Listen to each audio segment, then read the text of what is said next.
I have had situations where offers litigation was initiated under the False Claims Act caused their suspension from further consideration for federal contracts, and we had to remove them from further consideration under solicitations. So that's something to be aware of, is that when those claims are go into litigations, the agencies can choose to suspend or debar those companies and not allow them to compete on further solicitations, depending on the circumstances of allegations.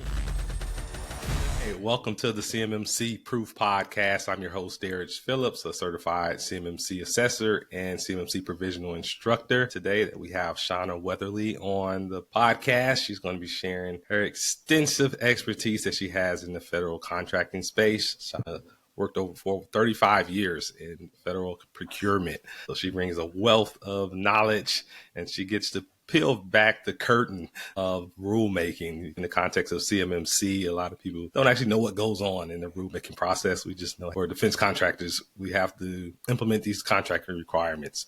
But how does it all come to bear? Shauna's going to shed some light on that for us. So welcome, Shauna. How are you? I'm doing great, Derek. How are you doing today? Doing good. It's a beautiful 80 degrees in Dallas today. Yeah, I'm in Oklahoma City. I feel that. Yeah, it's good up here too. My kind of winter weather. Right. Indeed. Shauna, before we dive into all of the contracting stuff, I always like to know what my guests do for fun outside of work. Oh, wow. Well, I do a lot of work, so that outside of work time is a little dwindled some days, but I do a lot of things with my daughter. I have a daughter that's living with me now, and I have a new granddaughter, so I'm really excited about that. Yeah, I spend a lot of time video chatting with a baby that can't really talk back right now. I've taken up this really weird hobby, comic book collect, actually. And so I've started getting bit by the bug and running around with my husband and my son-in-law, who are avid collectors. And I kind of started dipping into my toes into the Marvel Universe characters here. Okay. I'm getting ready to travel to Italy, so I'm working on trying to learn some Italian too right now. Wow. All right. Yeah. You're staying pretty active. Trying to. I've been to Italy once, went to Rome. It's beautiful, really good food. And the lasagna was as good as I expected, or it really exceeded my expectations. It was good. Yeah, we've been before, but this will be our first time going for an extended period, and it's my late retirement gift to myself. So. All right. I know you haven't taken much of a break. I know that you are the founder of FedSubK. We're going to get into that. First, tell us more about how did you get started in federal procurement? Yeah, well, about 5 years into my federal career, which would have been around 1992, I had a chance to have a promotion into the procurement arena. There was a procurement tech position open. I had no idea what federal procurement was about. They just said, hey, you're going to help these contracting officers do some of this administrative stuff over here, like managing bidders lists. And back in the day when we mailed out solicitation packages and things like that, and record public bid openings, things like that. But what I really saw was that the contracting officers were using a very creative process of bumping regulations and policies against actual scenarios that they were dealing with in the management of procurements and really solution finding in order to keep work going. And I thought, hey, that looks interesting. I think I could do that. So I took a little training, and a few years later, Department of Army had an internship announcement with a fast track promotion ladder. And I was lucky enough to be selected by the U.S. Army Corps of Engineers. And I started my procurement journey there, and eventually just moved up into other positions of responsibility and got a contracting officer's warrant, and have worked at several agencies until I retired in December of 2022. Wow. Newly retired. Yeah. I don't feel retired most days.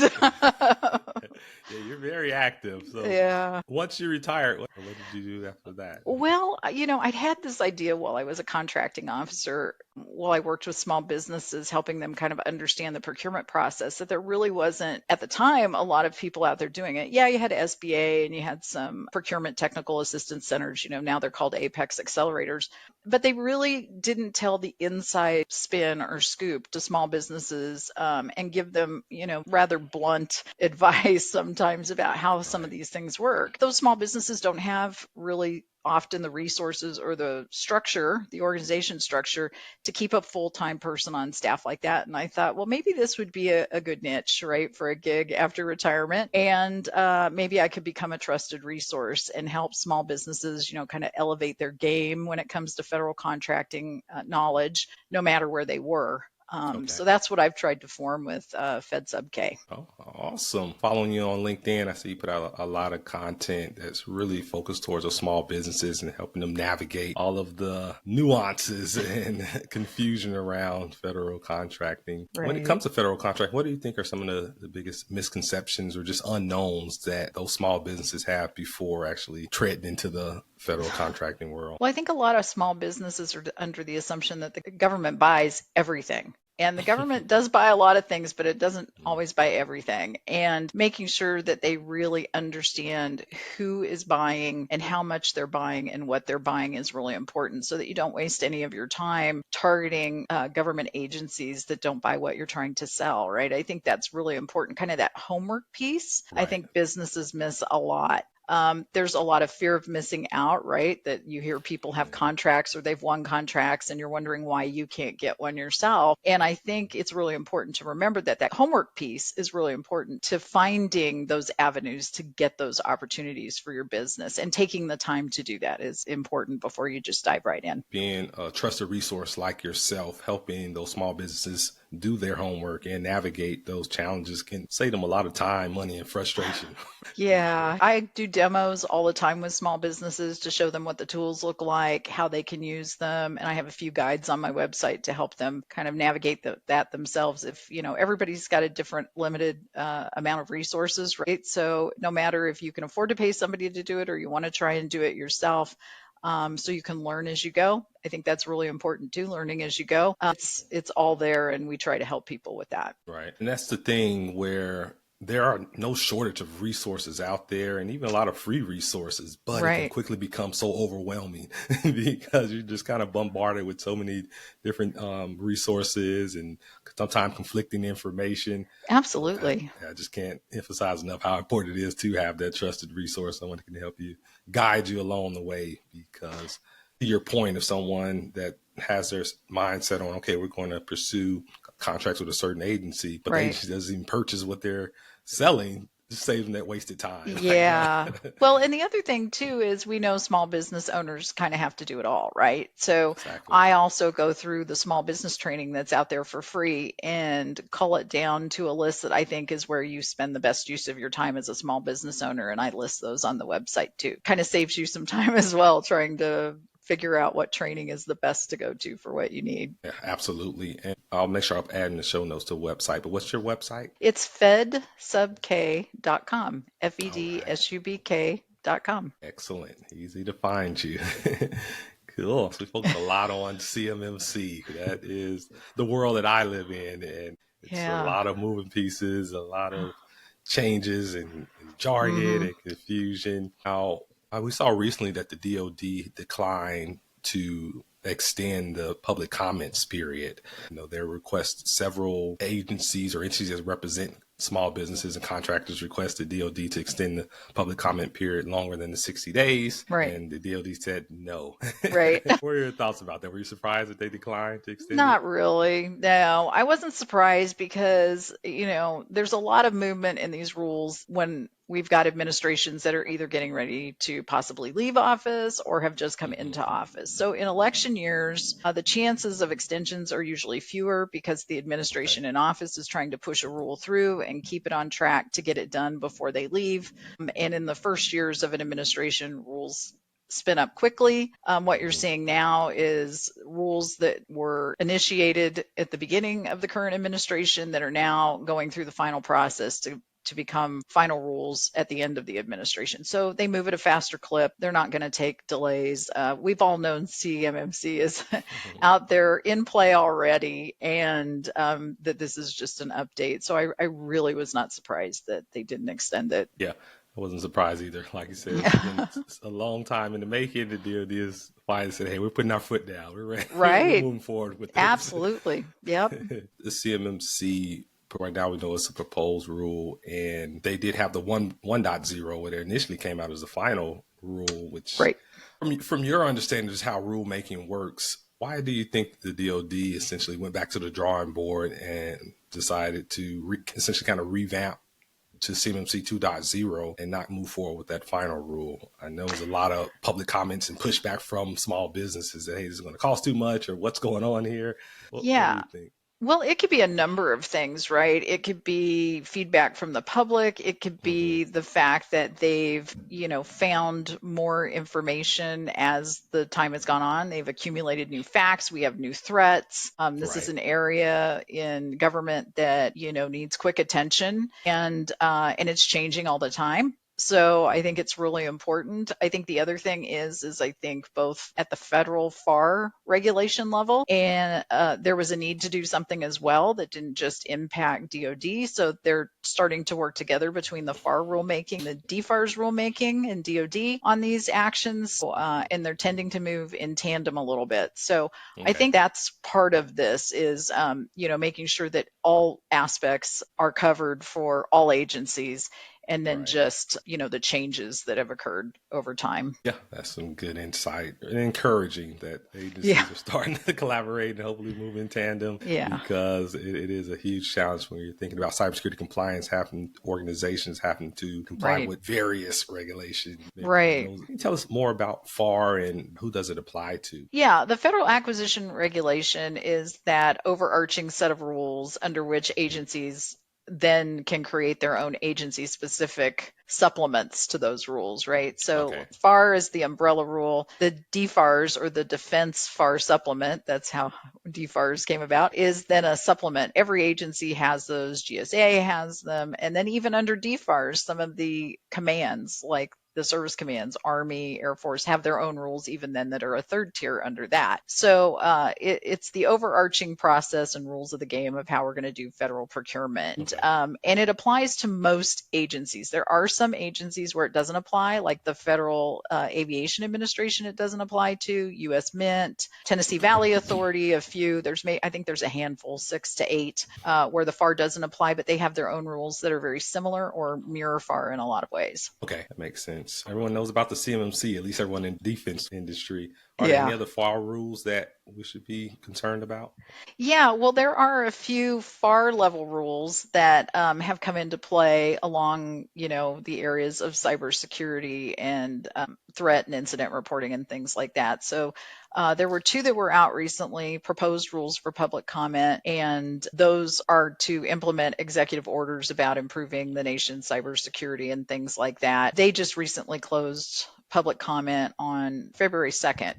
And those will sort of run in tandem, because FAR is not going to try to do anything that changes what DFARS is trying to do, and they're going to try and keep the level playing field between the two. FAR and the DAR, the Defense Acquisition Regulation Council, will be working together to review all these rules to make sure that they're trying to make them as consistent as possible. Okay, and that's reassuring. We need some consistency with all of these rules.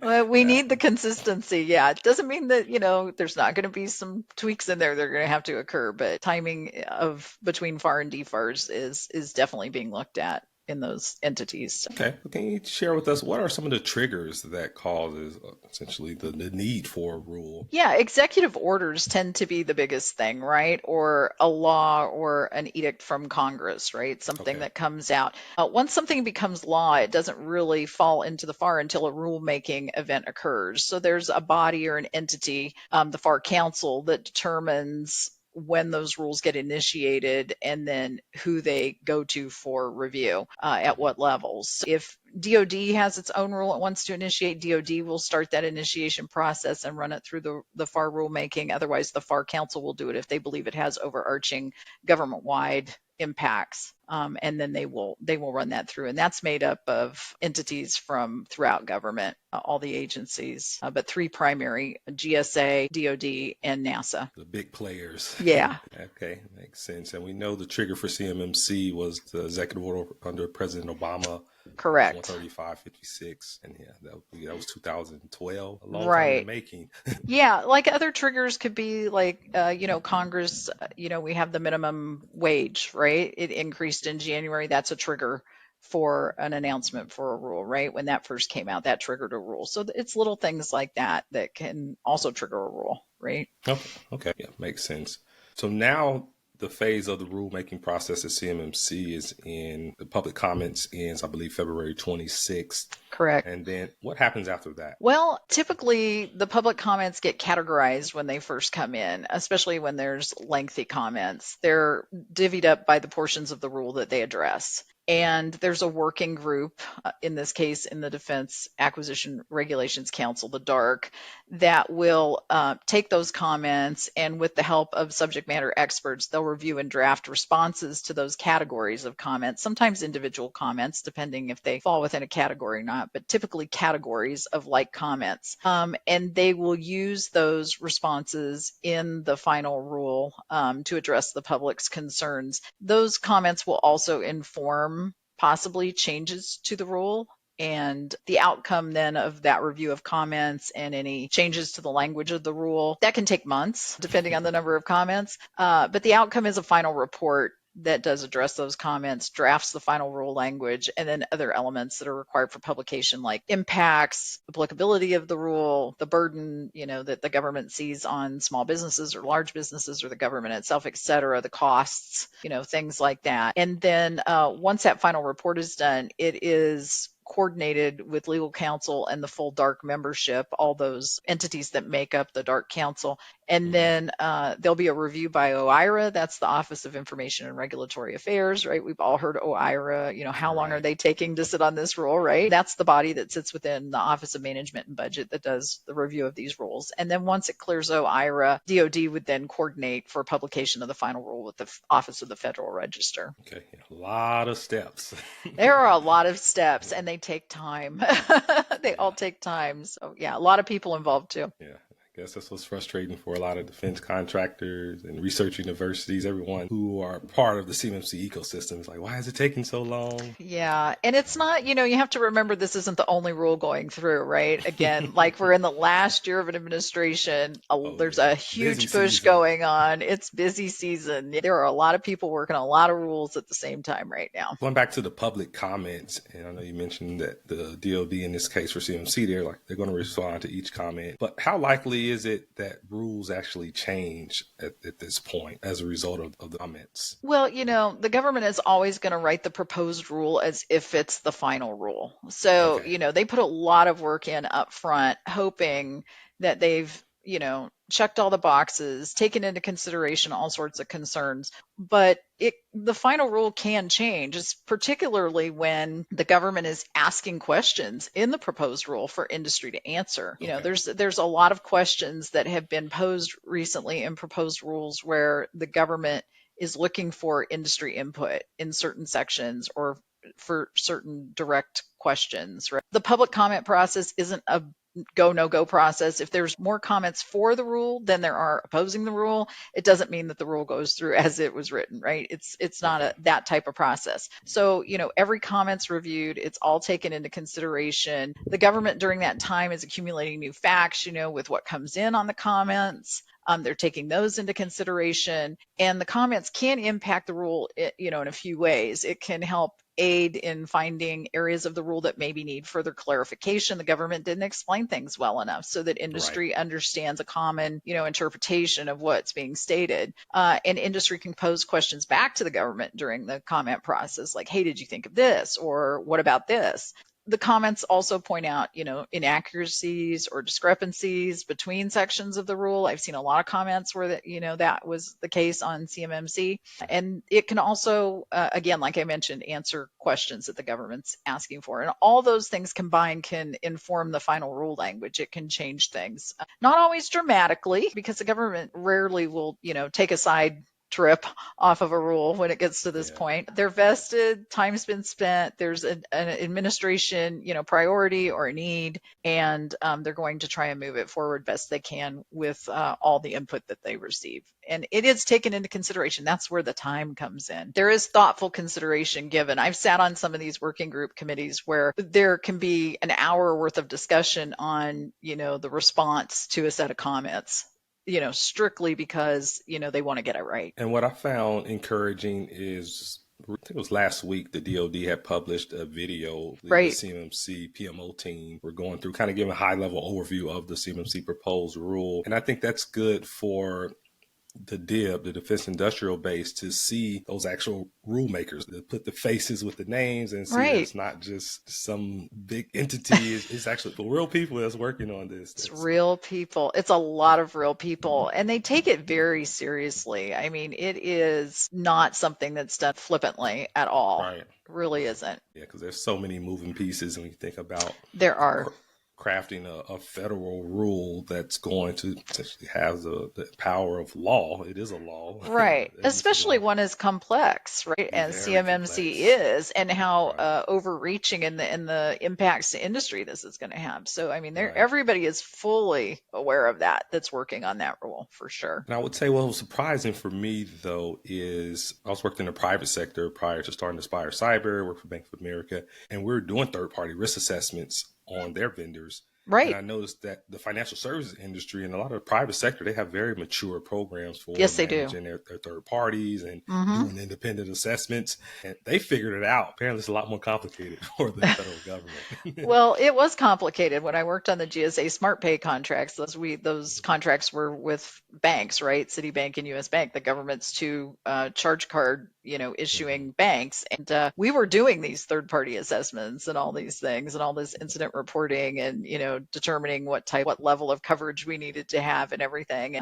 Yeah, it's much more mature in that industry for sure. But they still have their own hiccups as well, because they're what they're doing outside in industry versus what they're doing with the government, shifts a little bit. And DoD did have a big say in how some of that occurred on these government-wide contracts because, of their unique mission and concerns. So. Yeah, you're a really good point. And we hear a lot also about, I guess, whistleblowers or just contract fraud.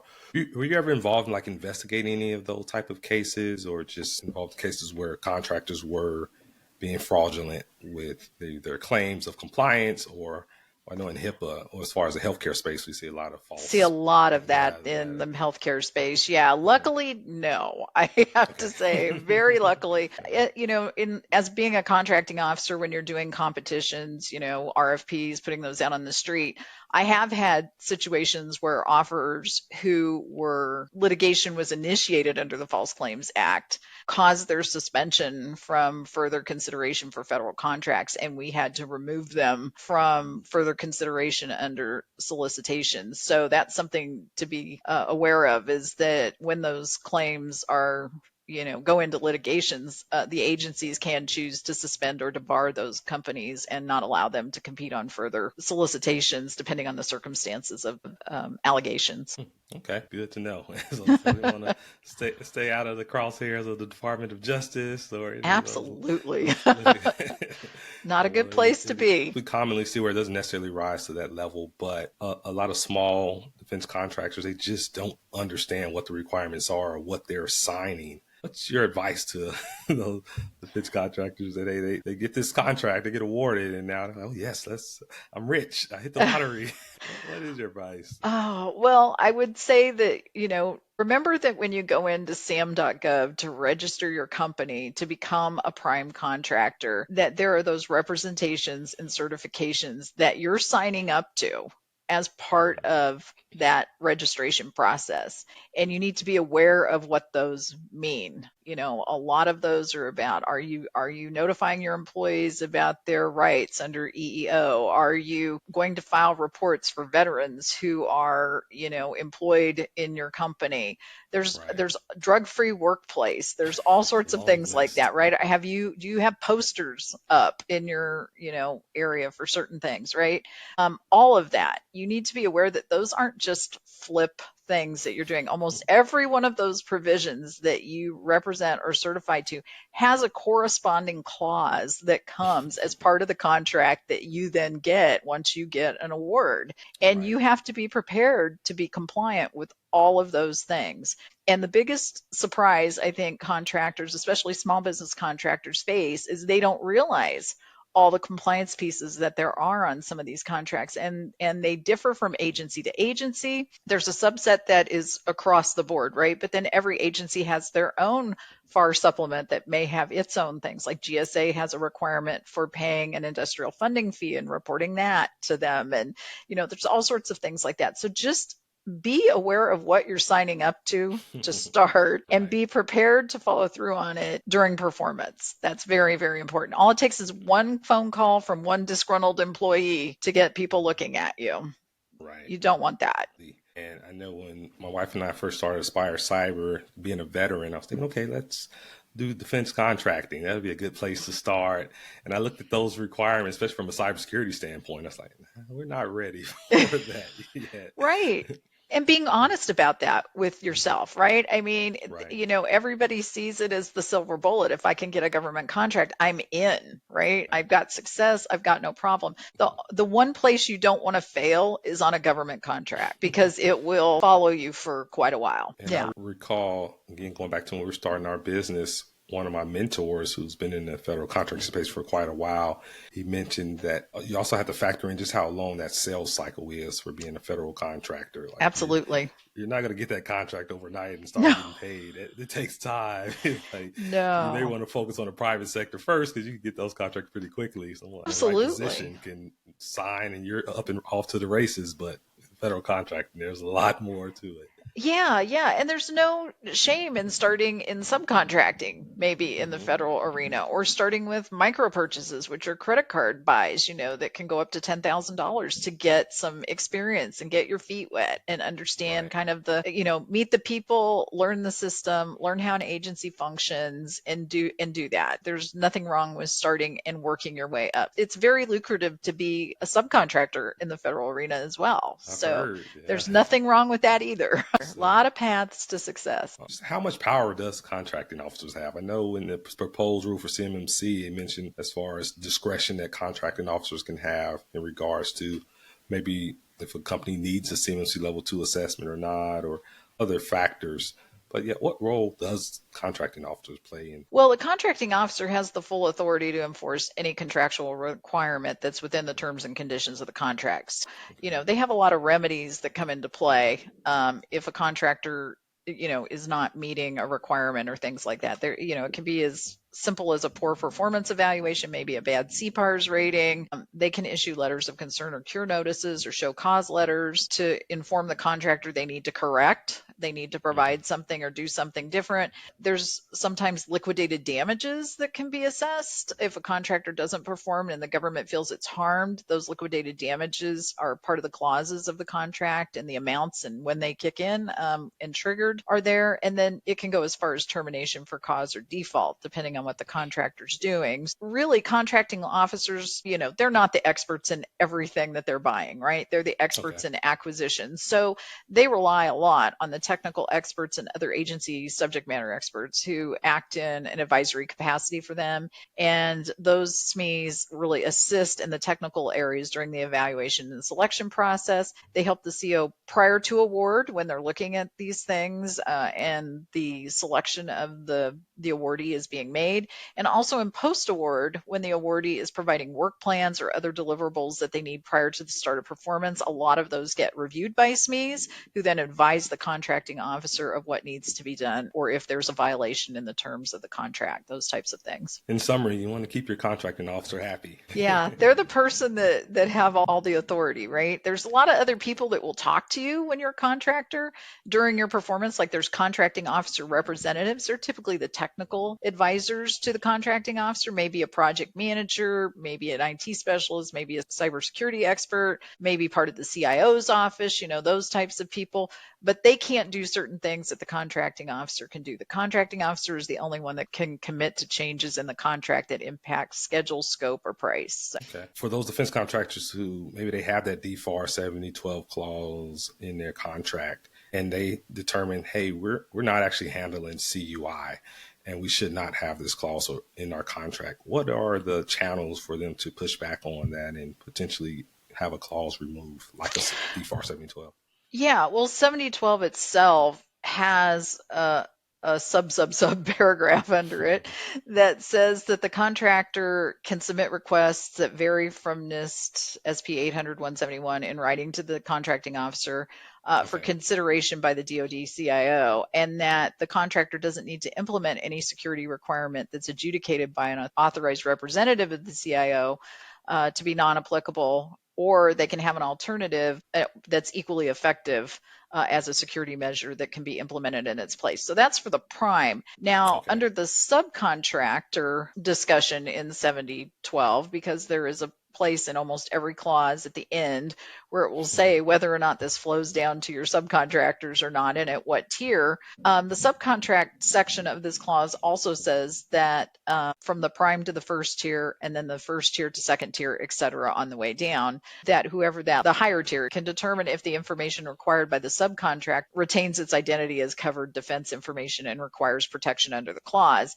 And it says then they can require the subcontractor, if they want to submit a variation, just like the prime can, that they have to notify that higher tier sub that they're doing so with the contracting officers so that they're made aware that they're asking for different adjudication and the ability to provide an alternative. There are avenues to do it. The clause lays out those avenues. Good to know that there are some avenues because I've heard contractors say that, hey, we don't even have FCI or CUI. Right. Yeah. There's tends to be this thought process that, well, I'll just tell them they do. And then if they don't, oh, well, right. I'm going to err on the side of caution. Doesn't work that way with this one particularly, right? Because this has cost drivers associated with it, right? So as far as the remaining process left for CMMC rulemaking, what do you foresee as being maybe some bigger hurdles that CMMC still has to overcome before the rule is fully implemented? Oh boy, that's a loaded question.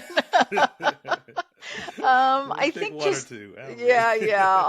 I'll pick a couple. I think just knowing what I know about the rulemaking, one of the first things is just wrangling the number of comments that have come in and getting consensus among the working group members and the SMEs as to whether or not those comments impact the rule, how significantly do they impact the rule, and then how they're going to change that language and craft the response back to the public to either explain why the comments did not impact or do impact and how, right? That's one hurdle. That takes a lot of time.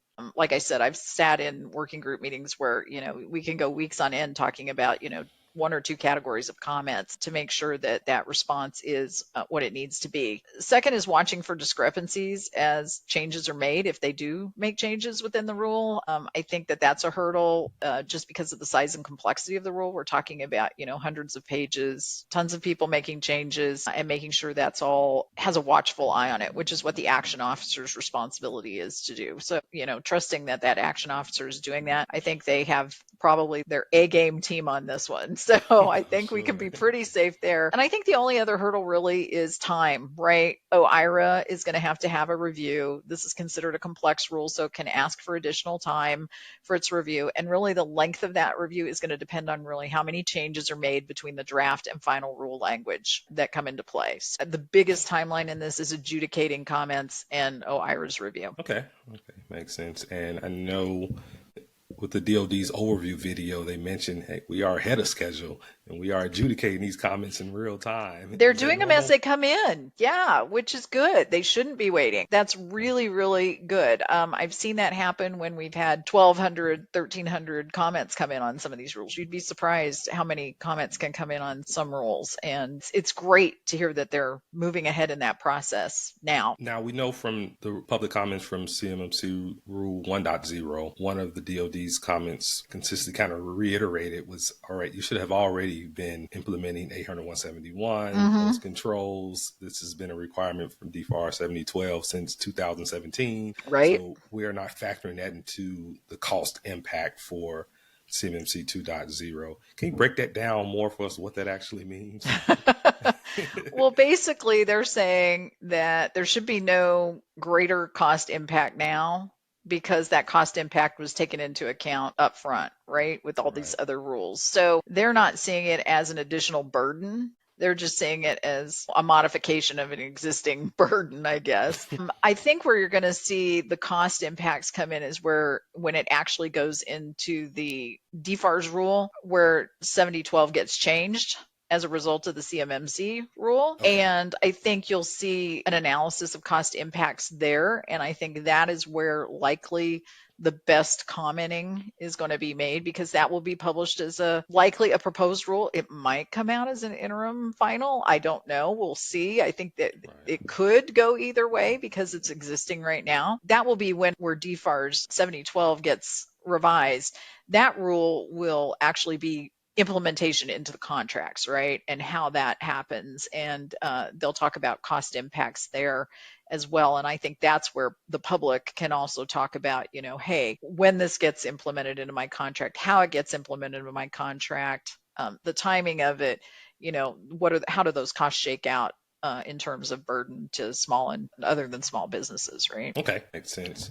For defense contractors, what is the best approach for them to ensure that they are factoring in the related contractual compliance costs into their bids? Well, I think making sure that you're tracking, number one, right? That you've got the accounting system in place to do that. And if you're not already a defense contractor that's been through an audit, make sure that how you are accounting for those is audit compliant, that you can account for separate costs, for separate clients, separate costs, those types of things that DCAA and DCMA will look for, depending on if you're having a pre-award audit or a post-award audit. And I think just making your staff that you have on board aware, sometimes I've told people it takes setting up maybe different accounting codes, different accounting categories. It takes, training your staff in some of those areas. Maybe you have to set up different labor categories when you work on certain things, to track costs and things. So there's all sorts of things depending on how your business is set up and how your accounting structure is set up that you may want to take into account. But making sure that you can track and you can segregate and see those costs separately is important. Okay. Understood. And I was aware that government does accounting audits and they have certain requirements for the accounting methods that you're using and systems. But I was not aware about pre-award audits. Tell us more about that. That sounds scary. Well, a pre-award audit can occur on a sole source basis, right? If we have 8As who receive awards and there's no competition, there could be a requirement for a pre-award audit because there's no competition requirement there if that company has not been audited before as a defense contractor or something like that. The agency always has the option to request that. And it's also dependent on the type of contract too. If you have a fixed price contract versus a cost reimbursement contract where extended overhead charges and things like that would need to be addressed, or overhead rates that would need to be established for the purposes of billing and invoicing during performance. Okay. Now, what are some differences as far as, let's say, universities, for example? Are their contracts typically different? Are they more like grants, or how do their contracts different from a business contract? Well, it depends. I mean, businesses and universities can propose on contracts, on federal contracts if they want, but there's also federal assistance awards, right? And those are the grants and loans and things like that. They're typical for higher education to get. It still has a similar process. You have to register in SAM. You have to, have certain certs and representations and things like that. It's just the terms and conditions of those contracts can be lesser slightly, but there are different responsibilities, and those aren't governed by FAR. Those are all fall into Office of Management and Budget manages the financial assistance awards and the rules that are around those. Okay, understood. Now, with CMMC proposed rule, they have outlined just imposing requirements, really the same CMMC level 2 requirements on external service providers like those MSPs and IT providers who are supporting defense contractors. Since those external service providers are not actually federal contractors. They don't have a contract with the DoD. What is the recourse for the DoD to really enforce that? That's one of the interesting things I think people are concerned about, right? Is how far is DoD's reach on this, right? Especially when parties are third-party providers. They're not a formal sub. That happens a lot in how we're so interrelated now, systems-wise, globally. I don't know the answer to that. I do know that that is one of the big concerns of some of the entities that were asking for this rule to be delayed, the CMMC rule to be delayed, because of the reach that they feel that gives DoD and maybe other federal agencies into areas where it's not necessarily CMMC focused, right? Or should be CMMC focused. Unfortunately, I don't have the answer to that one, Derek. No one has it this time. I was hoping you did. Oh, no one has it. I wish I had the crystal ball on that one. That would be good. But that one's going to be interesting, especially from an enforcement standpoint. Yeah. And I know in the private sector, what I've seen done is kind of reciprocity, where they will want to say, large enterprise may want to say, okay, if you're using a cloud service provider to store our sensitive information, they need to be ISO or SOC 2 or one of these industry accepted standards. But, yeah, I think the DoD is really far reaching on that one. And I understand it from a security standpoint, but from a practical implementation standpoint, I think it can have unintended consequences also, because there's so many small external service providers who are helping support these small defense contractors. Now, once you take them out the picture because they can't afford. Well, I think that's a valid argument, because it does deplete the DIB, right? I mean, that's of concern. Are we starting to then bundle these things up so that only certain providers can provide them now, leaving other businesses out of the marketplace? So yeah, we shall see. I know, right? This is one of those things I think we're going to see ebb and flow. Now, how familiar are you with the executive order regarding TikTok and banning it from federal? I know a little bit about it. Well, I don't know it, let's say verbatim, but basically what it was is there's a prohibition on having TikTok on devices that are used in the performance of government work. And that doesn't even mean just devices the government issues to a contractor, let's say, to do work. That means your personal device that you may use for work if you are a defense contractor, that you make a phone call on or whatever. I don't think people understood the reach of that into personal devices, or maybe they did, but there's a prohibition of that, definitely. I think there's a concern with TikTok and, the safety of information, right? So that's obviously why that went into effect. I personally don't use it. So I saw the ban come out and I'm like, nope, I'm not downloading that app. So. Right. Yeah, it was easy for me too. But younger generation. We can talk to our kids about it, but not me. Yeah, I heard something funny. I was watching something on YouTube where it was like they took a survey, and I think it was people just under the age of 25, so they would rather give up their right to vote than to live up TikTok. That's how important it is. I know. Crazy. Yeah. We have a granddaughter that does cheer routines, and that's how they were looking at them in cheerleading. So I get it, right? Yeah, I get it too. Part of her every day. Indeed. Wow, Shauna, you've given us a lot of great insights. It's really impressive to see just how much you know about this contracting world.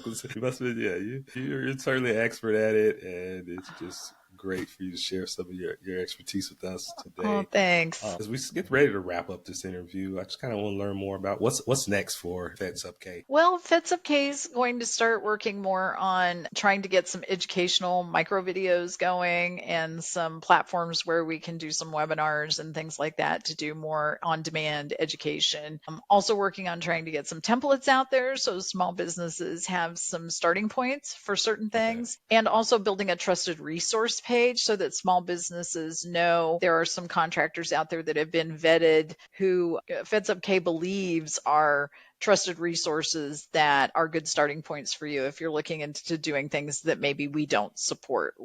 Bid and proposal development, pipeline development, opportunity development, things like that. I want to try and build that as a trusted resource so people have a place to start looking into other things too. So, and small business advocacy, I plan on continuing. That's the primary goal. And I'm also offering some scholarships for mentoring and coaching as well to minority and women-owned and service disabled veteran-owned businesses. Yeah. Wow, that's exciting. So it's fun. I see why you say you don't feel retired. You're far from it. I know. You're full It's a lot speed. to do. That's great, but it's a need out there. It's a huge need, and Yeah, it's encouraging, especially for small businesses like Aspire Cyber and FedSubK, where even though there's so much information available, it's information overload. So it once you can really is. carve out that niche and prove yourself as a trusted resource and just make it easier for people, that's always going to be a market for that. Yeah, that's what I'm here to do is take what I've learned and try to apply it so people have a way to get to the information they need faster. Absolutely. I'm excited to continue seeing your growth journey. And I'm Thanks. also inspired by anyone who's doing some mission focused and driven where you're out there delivering value and there to help small businesses. That's great. Yeah, that's what I'm here to do. That's why I'm doing it. That's awesome. Shauna, the last question I have for you is what book, movie, or podcast has had a profound impact on you personally or professionally? Oh, wow. A Say the movie best or for last. movie or podcast. Or book. A book? Oh, well, I have a book. I have a book. Okay. I have this book that my aunt used to carry copies of around in her car, and it's called The Game of Life and How to Play It. And it's by Florence Scovel Shinn. And she used to give this out to friends and even total strangers she'd meet at Starbucks having coffee. If there was some conversation she would have with those people that resonated with a message that she had from the book, she would give this book to them. And I'm a breast cancer survivor, and she would talk to me about lessons from this book and how to maintain your mind impervious to doubt. When doubt creeps in, how to fight against doubt. And so that book, reading through it, it's brought me a lot of strength and resolve while I was going through my treatments. I had some not so minor setbacks that occurred the first year after my treatments, with my health and then trying to work a job with having a health crisis. And it really helped me find a mindset of releasing what you think the world is about and focusing on what you know to be true within yourself and really trusting your intuition to follow your path. Wow. Hey, I'm going to have to check that book out because we all battle doubt and certainly any resources that can utilize to help get through that and persevere. So Yeah, my copy is very worn and highlighted and dog-eared pages and stuff. I go back to it every time I have a little bit of doubt. Oh. Yeah, absolutely. Well, great. Thanks for sharing that resource with us. And how can viewers get in contact with you? What's the best way? Yeah, well, you can reach out at fedsubk.com. I have a contact form, so you can always fill that out and ask for a consultation. I do free consultations for small businesses and large businesses too on the offerings that I have. My offerings are out on the website, so you can take a look at what we do. Always happy to talk with people and point them in the right direction, provide some information. If it's free on the web, I'm not going to charge you for anything. So I'm just going to point you there. It's not my job to get rich off of those things. Yeah, and you can always hit me up on LinkedIn. I have a LinkedIn profile, and you can always follow me or direct message me there too. Fantastic. Well, Shauna, you're clearly walking in your mission. You're passionate about what you do, and you are just a wealth of knowledge. So I'm glad to talk with you today, and looking forward to continuing connecting and growing together. Yeah, I'm looking forward to it, seeing what Aspire Cyber does too. Really interested in following your mission too, Derek. If you receive value from this episode, I invite you to subscribe and like so that you're the first to know when we release new episodes. Also check out CMMCProof.com to learn more about the arsenal of resources that we provide to equip you to conquer CMMC. We'll see you next time.